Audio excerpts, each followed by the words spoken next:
Masih bersama kami dalam NTV Prime Dialog, kami ucapkan selamat menunaikan ibadah sholat maghrib bagi Anda yang berada di Jakarta dan sekitarnya. Hingga saat ini saya tengah berdiskusi dengan para kuasa hukum, ada Jutek Bongso, Titin Prialianti, dan juga Elsa Syarif.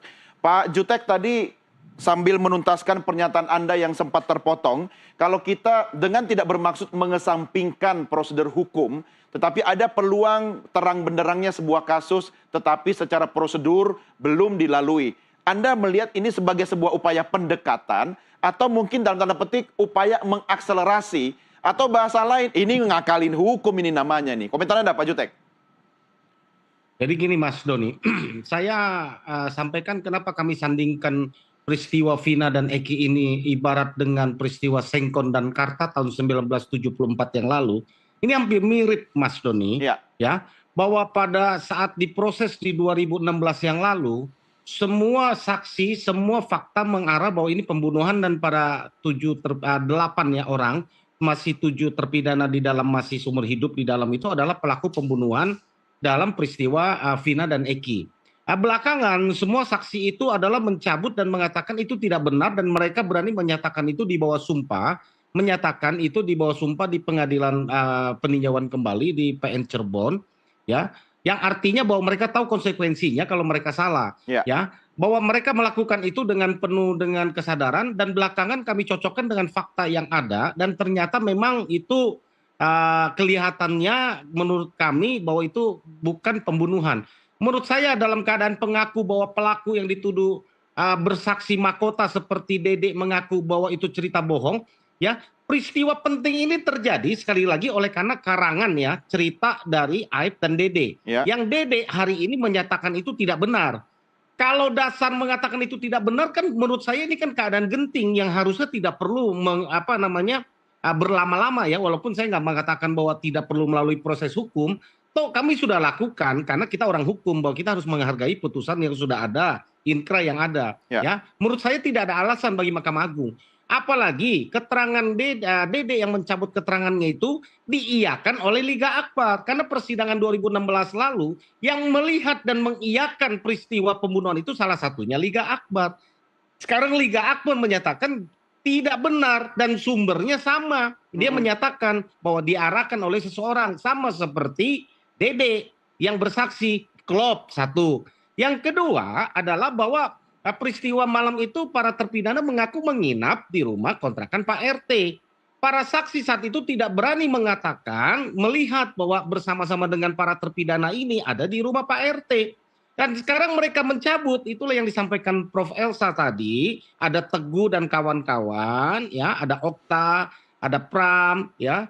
Nah, ini mereka saat ini berani menyatakan bahwa itu cerita bohong, bahwa betul malam itu mereka sebenarnya bersama-sama. Ya, kemudian ada fakta baru bahwa ada yang melihat bahwa peristiwa itu adalah sebenarnya kecelakaan, yaitulah Ismail dan Purnomo, Ya. adik yang sedang menongkrong di jembatan Talun. Fakta-fakta yang lain itu begitu jelas, tidak ada bukti bahwa itu pembunuhan. Ya. Kenapa? Pisaunya tidak ada, DNA-nya tidak ada, bekas tusukannya tidak ada, ya. Kemudian lokasi TKP ini begitu jelas menurut saya. Cuma Ini nggak perlu juga kita Pak Jutek, berlama-lama. kita juga mempertanyakan, ya saya mewakili publik tentu, soal kredibilitas saksi, termasuk dengan lahirnya keterangan-keterangan baru dari saksi baru Purnomo misalnya. Bagaimana Anda meyakinkan bahwa ini kredibel gitu loh, keterangan saksi ini? Oh ya gini Mas Doni, kami menghadirkan saksi kan bukan berarti dia mengaku datang kepada kami terus kami tampilkan itu menjadi novum seperti yang disampaikan tadi. Ya. Kan kami uji keterangannya berkesesuaian enggak. Ada Mas Doni beberapa saksi yang datang juga kepada kami tidak sampaikan, kami tidak majukan walaupun Oke. dia mengaku melihat dan dia berhenti karena tidak sesuai dengan rangkaian peristiwa berkesesuaian dengan keterangan saksi dan yang lain. Ya, ada beberapa, tapi kami tidak hadirkan. Mungkin Mas Doni pernah dengar, ada yang pernah berketemu dengan kami di ini Bapak namanya sebelum persidangan ya. Iya. Ada yang menyatakan cerita, tapi kami ragukan keterangan mereka. Ada beberapa hal yang kami tidak cocok. Mas Doni, saya mau kasih tahu ya, seperti ini ya, seperti Ismail dan Purnomo dan juga Adi yang mengatakan melihat malam itu di kecelakaan, itu diperiksanya karena kami yang mendampingi ya, Adi ya, Ya. dan juga Ismail dan Purnomo ketika diperiksa Adi di Musafir Barreskrim, ini ya. ya, Adi Musafir ini, pertanyaan itu detail loh oleh teman-teman di Barreskrim loh. Ya. Tujuan dia duduk di sana, ngapain, dari mana, sebelumnya dari mana, terus ngapain, nginepnya di hotel mana, bersama dengan siapa, jam berapa, beli makan di mana. Lalu ditanya lagi, korek dengan keterangan yang lain sesuai enggak. Jawabannya Sampai konsisten. hotelnya, Mas. Ya, sampai hotel dari Ismail ditanya, kenapa kamu nginepnya di hotel situ? Kenapa nginep di hotel sana, kamu jalan ke sini? Kamu dari mana? Itu detail, Mas. Menurut saya teman-teman Mabes Polri ini sudah ahlinya lah. Ya. Jangan ngajarin bebek berenang kalau menurut saya kepada teman-teman di Mabes Polri. Artinya gitu kan. Pak Jutek, Anda pun pasti harus yakin bahwa saksi yang diajukan itu kredibel ya dan konsisten, begitu kan?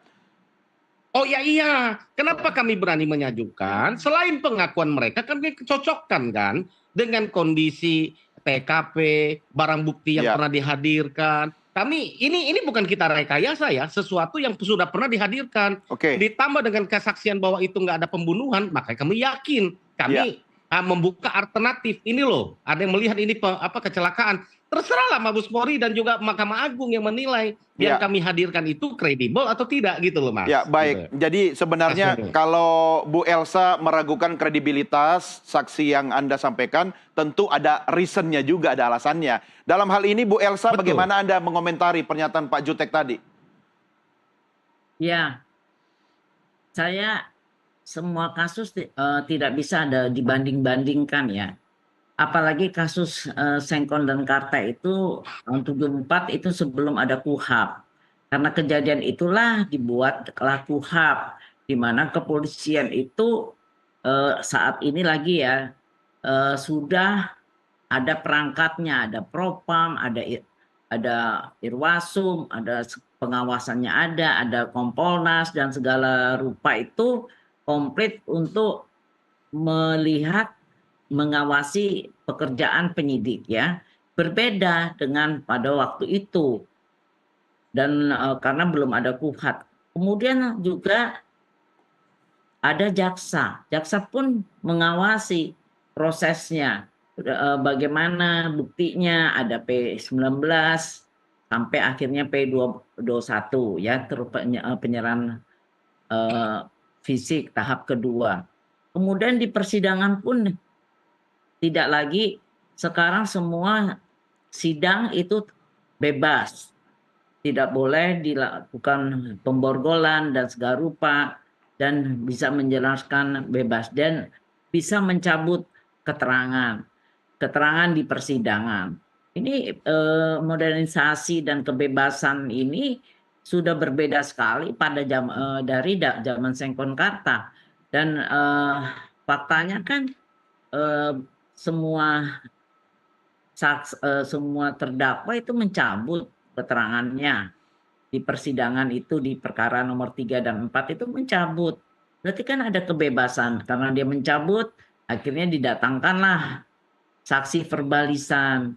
Ini adalah suatu bukti pengawasan terhadap jangan sampai terjadi kasus-kasus yang rekayasa. Nah, karena itu sekarang sampai di PK. Ya kita tunggu putusan PK itu. Bagaimana putusan akhirnya kita tunggu. Kemudian juga masalah saksi-saksi yang saya bilang harus dilakukan verifikasi. Kan waktu itu saksi-saksi itu kan dari kepolisian diverifikasi dengan dikonfrontir dengan saksi-saksi yang ada, kemudian di audit, divalidasi, itu baru benar.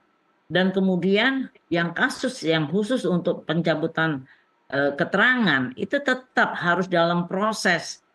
Kalau aturan hukum itu tidak bisa dilewati dengan alasan tunggu cicit dan cicit segala rupa, tetapi kan harus bahwa apa yang menjadi novum itu adalah bahwa dulu dia memberi keterangan palsu, sehingga dia harus diproses dulu memberi keterangan palsu, dan jika yang menyuruhnya ada sekaligus apakah pelakunya maupun yang menyuruh itu kan mendapatkan hukuman yang sama. Iya, Bu Elsa, Bisa ini saksi ini sekaligus kan memang itu. belum muncul pada waktu 2016 saat ditangani Bu Titin kan, jadi Itu memang saksi belakangan. yang satu. Heeh. Saya kan bilang kan ada dua kategori, yang satu mencabut, yang satu saksi Saksi baru. baru. Heeh. Nah, ya saksi baru itu kan sama sekali tidak ada dari waktu 8 tahun lalu. Kenapa? Kok dibilang tidak ada tidak ada pemberitaan? Dari dulu udah viral kasus ini. Saya udah melihat pemberitaannya yang terdahulu 2016 sudah viral sekali. Kenapa yang orang ini 8 tahun yang lalu tidak muncul? Maksudnya Itu menjadi Anda menganggap ini saksi rekayasa begitu, Bu Elsa? Saya tidak bilang rekayasa, harus divalidasi, jangan disimpulkan. Kalau disimpulkan begini kan jadi jadi saling mengadu domba saya dengan Pak Jutek. Saya tidak melakukan itu. Saya bilang itu harus diverifikasi. Ya. Kenapa tidak dari kepolisian juga? Apakah sudah tidak percaya dengan polisi? Nah, itu kan jadi pertanyaan. Nah, itu nyambungnya lagi masalah-masalah satu image yang membuat menyudutkan kepolisian. Dan saya bilang saya tidak membela kepolisian atau segala, tapi saya membicarakan tentang fakta, Ya. tentang penyiksaan. Kenapa dulu tidak melaporkan? Padahal kan sudah begitu sudah proses dan semuanya punya lawyer. Apalagi lawyer dulu yang 6, kalau nggak salah 6 atau 5 ya. Itu Pak siapa itu lawyernya dari terdakwa ini adalah mantan polisi Polda Jabar, Pak Yongki ya. Kalau saya sendiri kenal sama beliau itu. Jadi kalau dibilang nggak ada dana, buktinya kan punya lawyer semua memiliki lawyer. Oke. Berbedanya hanya pada tanggal 31 September aja sampai BAP sampai tanggal 1 mereka tidak menggunakan lawyer, tapi sakat tatal, karena udah ditanya mereka belum mau. Ya. Tapi sakat tatal itu ada neneknya, ada kakeknya, ada neneknya, ada ibunya ya kalau nggak salah. Keluarganya mereka tidak menggunakannya, tapi mereka didampingi oleh keluarganya langsung. Ya. Ya. Terus ada di versi, ada formulir B4, adanya gerasi. Jadi ini mau diapakan? Ya, Kalau Bu. dibilang takut, kenapa sampai 8 tahun setelah kasus viral, udah begitu orang banyak. Ya, baik Bu Elsa. Kalau soal ini memang yang bisa jawab Bu Titin. Iya, karena yang mengawal di awal kasus ini kan Bu Titin. Jadi Bu Titin, saya minta Anda flashback itu lagi. Tanyain soal di versi dia ada tanda tangannya dulu. Dia sebagai lawyer kedua, lawyer pertanyaan almarhum yang saya tahu Pak Samsudin kalau nggak salah. Ya, itu baik. Terlibat menandatangani di versi. Ya, Bu Titin bagaimana merespon soal ini? Sakat tatal ditangkap tanggal 31 Agustus 2016. Ada tanda tangan saya tanggal 16 September 2016. Jadi kalau bicara ini ono ini, saya bukan lawyer kedua Bu Elsa. Yang saya sudah jelaskan di persidangan PK kenapa waktu itu salah satu lawyer tidak menyerahkan ke saya sendirian. Ya. Tapi saya tidak mau ngomong di media karena saya sudah menyatakan itu di PK. Jadi ketika ditangkap tanggal 31 Agustus 2016, kemudian saya baru bisa mendampingi karena saya ditelepon ini tahap 2, itu sudah saya sampaikan di PK. Jadi persoalannya sudah saya sampaikan di PK. Jadi saya udah nggak usah ngebahas masalah itu. Yang jadi topik pembicaraan sekarang kan masalah adanya saksi baru Pak Purnomo. Betul. Yang sekarang dimintai keterangan oleh Bareskrim. Sebetulnya kalau laporan Bapak Jutek Wongso sebagai ketua tim, kan ada 5 pasal yang disangkakan kepada terlapor Bapak Rudiana yang sudah saya sampaikan tadi, perampasan kebebasan, kemudian juga melakukan penganiayaan, memaksakan kehendak untuk terhadap orang lain untuk menyatakan kebohongan gitu. Kemudian juga memberikan keterangan palsu di bawah sumpah karena apa? Pada saat itu juga terlapor memang dimintai keterangan di pengadilan. Nah, kaitannya dengan Bapak Purnomo terhadap 5 pasal yang dilaporkan Bapak Jutek sebagai ketua tim, tentu saja saya melihatnya Bareskrim sedang mencari supaya mendapatkan rekonstruksinya secara utuh dari laporan yang disampaikan oleh Bapak Jutek. Oke. Karena apabila pasal-pasal ini betul, dugaannya kebetulan betul, berarti sebetulnya rangkaian peristiwanya ini apa sih? Karena yang kita sampaikan kan adalah pembunuhan dengan pemerkosaan dan sebagainya. Tetapi sementara kalau misalnya kan saksi-saksi baru dihadirkan di ini kemudian dipanggil Bareskrim, ada Ibu Nining yang tidak dihadirkan juga sebagai saksi di persidangan 2016, tidak juga dihadirkan kesaksiannya di 2000, tetapi dia dipanggil Bareskrim. Kalau nggak salah begitu ya Pak Jutek.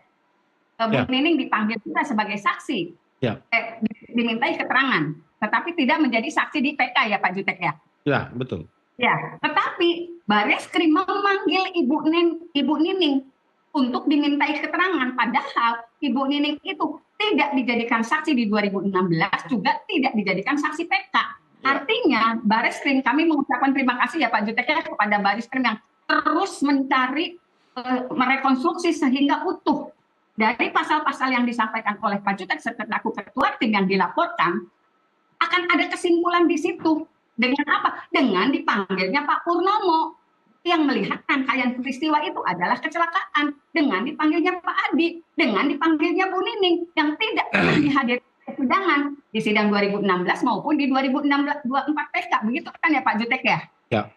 Oke, kalau saya bisa menangkap apa yang disampaikan Bu Titin, ini ibarat adalah serpihan-serpihan, kepingan, puzzle, yang kemudian ini adalah proses ya, baik di kepolisian, kemudian yang dilakukan oleh para kuasa hukum, kemudian hadirnya saksi baru, itu sebagai upaya untuk kemudian melihat secara garis besar hasilnya seperti apa, big picture-nya seperti apa. Tapi harus dilalui upaya ini, begitu kan? Jadi sabar kuncinya. Tapi masalahnya, waktu kita juga terbatas malam hari ini. Saya ingin meminta apa yang bisa Bu Titin, Pak Jutek, dan Bu Elsa, saya tidak berpihak pada posisi manapun, tetapi tentu berpihak kepada hukum dan kebenaran. Apapun hasilnya nanti. Dalam waktu yang sudah lama, bahkan kita hampir lupa ya, Bapak Ibu sekalian, ada kasus yang harus kita kawal. Anda pun bertiga harus kreatif untuk mengawal kasus ini. Kreatif bukan melanggar aturan ya, Pak Jutek ya. Apa yang bisa Anda sampaikan Bapak Ibu sekalian? Saya mulai dari Bu Titin kembali dulu ya. Terhadap terang benderangnya kasus ini dengan upaya merangkai semua kepingan-kepingan yang Anda sampaikan tadi. Bu Titin, sekaligus closing statement, silakan. Karena ketua tim dari kuasa hukum 7 terpidana adalah Pak Jutek Bongso, saya juga berkomunikasi dengan beliau. Saya dan Pak, upaya apa sih yang Bapak lakukan? Bapak Jutek juga sudah memberikan masukan kepada saya. Ini loh Bu, begini-begini langkahnya. Dan termasuk dengan seluruh saksi yang dihadirkan di Bareskrim, itu didampingi oleh pengacara dari Peradi, tentu saja upaya Pak Jutek untuk mendorong itu. Betul ya Pak, begitu? Ya. Jadi kita harapannya di Mahkamah Agung juga dikabulkan. Proses yang dilaporkan oleh Bapak Jutek selaku ketua tim terhadap 5 pasal yang dikenakan kepada terlapor juga tetap dapat berjalan. Dan menemukan titik terang rekonstruksinya utuh sebetulnya peristiwa ini apa yang terjadi. Karena hal itu saya yakin sedang dilakukan oleh Bareskrim. Begitu. Ya. Mudah-mudahan keduanya bisa berjalan seiring. Hasil PK dikabulkan, kemudian juga laporan yang disampaikan oleh ketua tim kami itu juga mendapat titik terang yang kita harapkan. Gitu. Ya, baik. Bu Elsa, silahkan apa yang mau Anda sampaikan sekaligus pernyataan penutup. Ya, terima kasih. Ya, pertama saya akan sampaikan jangan mengeluarkan kata-kata membuat image, membawa bahwa nama-nama Bapak Kapolri, tim sus bentukan Bapak Kapolri, yang mana katanya senyap-senyap itu, sedangkan Pak Jutek aja nggak pernah didatengin, apalagi saya juga nggak pernah didatengin, jadi kita juga nggak tahu kebenarannya apa benar-benar polisi, apa benar-benar tim sus, apa-apa kita nggak jelas, tidak usah disebut-sebut itu. menjual-jual nama Kapolri, menakut-nakutin kepada image bahwa Kapolri sudah menyetujui bahwa ini kecelakaan. Satu. Kedua, bahwa ini proses ini silakan saja. Ini kan proses masih lidik, yaitu klarifikasi. Ya. Jadi kita belum tahu apa yang akan terjadi nantinya. Kan belum, masih lidik, masih klarifikasi. Ya. Kemudian ketiga, kita masih menunggu putusan PK. Jadi kita tunggu saja putusan PK, kan semuanya sudah berjuang.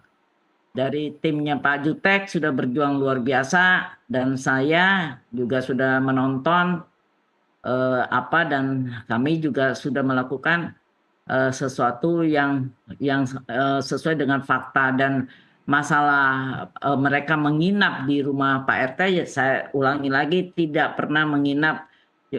Dan saya sudah lihat sendiri ruangannya Pak RT dan juga kontrakannya. Sebelum mereka mengaku pernah nginap di sana, 2 hari sebelumnya sudah ada orang yang mengontrak di situ. Jadi rumah itu terisi, rumahnya Pak. Dan tidak terbiasa anak-anak muda nginep di rumah Pak RT, rumah itu kecil. Oke. Jadi kita perlu klarifikasi dulu, perlu pembuktian. Ya, baik. Silakan Pak Jutek. Baik, Pak Jutek, silakan. Mas Doni, saya hanya ingin memberikan closing statement. Kita melawan lupa. Ya, pertama saya sampaikan dengan tadi Bapak Profesor Dr. Otto Hasibuan ya, selaku Ketua Umum Dewan Pimpinan Nasional Pradi yang sekarang sudah Wamenko Hukum, HAM, Imigrasi dan Pemasyarakatan. Banyak yang bertanya kemana. Saya mau katakan bahwa beliau tidak bisa mencampuri urusan walaupun ada pemerintahan, beliau sudah nonaktif ya, cuti dari advokat ya.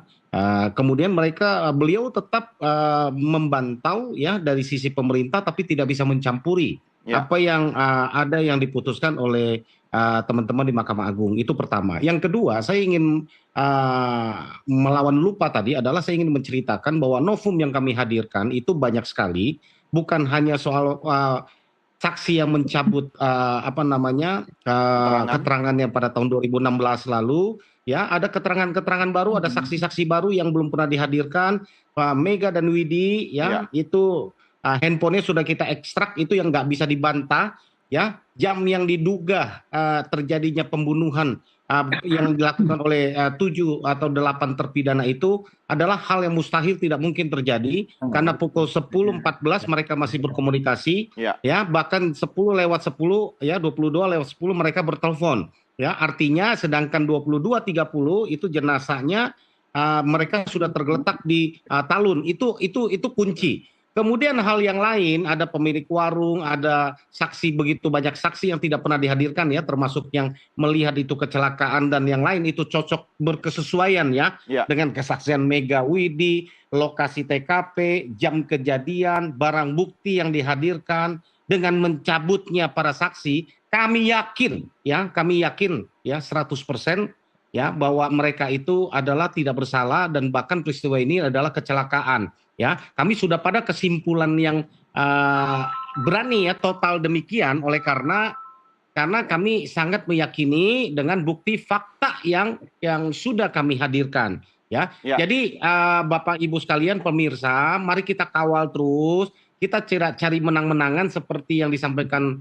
Bu Elsa tadi, Bu Titin ya. Kita mencari kebenaran, mari kita kawal. Terima kasih TV Nusantara ya yang sudah mengawal. Ya, terus kita suarakan untuk keadilan ya, apapun yang diputuskan oleh Mahkamah Agung ya kita hargai. Ya, menurut saya fakta dan persidangan yang sudah kita hadirkan cukup banyak ya. Saya hanya sampaikan kepada Bapak Kapolri segera dipercepat proses pidananya karena ini tidak ada terkait dengan proses PK seperti yang kami sampaikan, karena kami melaporkan ada dugaan penganiayaan, kami melaporkan ada dugaan ke saksi palsu, oleh karena dari 2 orang ada salah satu yang mengaku bahwa itu tidak benar, berarti kan nggak mungkin gitu kan.